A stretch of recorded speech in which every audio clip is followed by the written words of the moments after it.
નમસ્કાર મિત્રો, આજના વિડીયોમાં ગુજરાતમાં ભારેથી અતિભારે વરસાદનો રાઉન્ડ શરૂ થશે અને એક સાથે 4 વરસાદી સિસ્ટમ સક્રિય થતાં આજથી આગામી 5 દિવસ અતિભારે વરસાદ પડવાની હવામાન વિભાગ દ્વારા આગાહી કરવામાં આવી છે અને આજે કયા કયા વિસ્તારોમાં વરસાદ પડશે તે તમામ માહિતી વિશે આજના આ વિડીયોમાં વાત કરીશું। વિડીયોમાં આગળ વધતા પહેલાં જો તમે અમારી ચેનલમાં નવા છો તો ચેનલને સબસ્ક્રાઈબ જરૂર કરજો જેથી અમારા આવનારા તમામ વિડીયોની માહિતી તમારા સુધી મળતી રહે।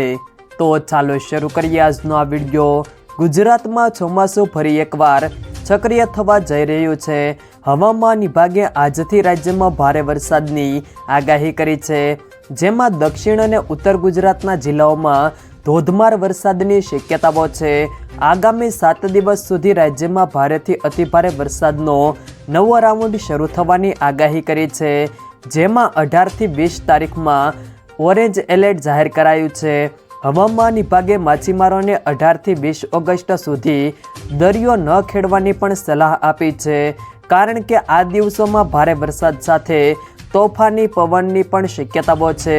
હવામાન વિભાગના જણાવ્યા અનુસાર બંગાળની ખાડીમાં રચાયેલું લો પ્રેશર એરિયા અને ઉત્તર પૂર્વ અરબી સમુદ્ર તથા કચ્છના વિસ્તારોમાં ઊભું થયેલું અપર એર સાયક્લોનિક સર્ક્યુલેશન આ વરસાદી સિસ્ટમનું મુખ્ય કારણ છે।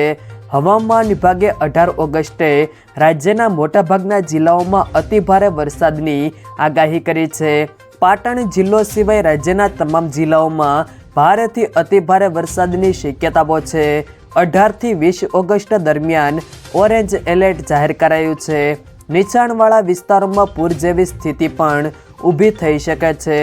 ખાસ કરીને સૌરાષ્ટ્ર, કચ્છ અને દક્ષિણ ગુજરાતમાં 8થી 10 ઇંચ સુધીનો વરસાદ થઈ શકે છે, જેના કારણે નદીઓ અને જળાશયોનું સ્તર પણ વધી શકે છે।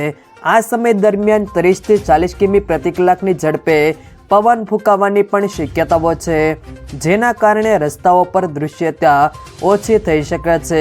આજે ગુજરાતમાં નવસારી અને વલસાડ જિલ્લામાં ભારેથી અતિભારે વરસાદ થઈ શકે છે। બનાસકાંઠા, સાબરકાંઠા, મહેસાણા, ગાંધીનગર, અમદાવાદ, ખેડા, મહીસાગર, આણંદ, વડોદરા, પંચમહાલ, છોટાઉદેપુર, દાહોદ, ભરૂચ, નર્મદા, સુરત, તાપી, ડાંગ, રાજકોટ, જૂનાગઢ, ગીર સોમનાથ, અમરેલી, ભાવનગર અને બોટાદ જિલ્લામાં ભારે વરસાદની પણ શક્યતાઓ છે। સુરેન્દ્રનગર, કચ્છ, મોરબી અને જામનગર સહિતના જિલ્લાઓમાં હળવાથી મધ્યમ વરસાદ થઈ શકે છે। જો મિત્રો વિડીયો પસંદ આવ્યો હોય તો વિડીયોને લાઈક કરો, તમારા મિત્રો સાથે શેર કરો અને જો તમે અમારી ચેનલમાં નવા છો તો ચેનલને સબસ્ક્રાઈબ જરૂર કરજો જેથી અમારા આવનારા તમામ વિડીયોની માહિતી તમારા સુધી મળતી રહે।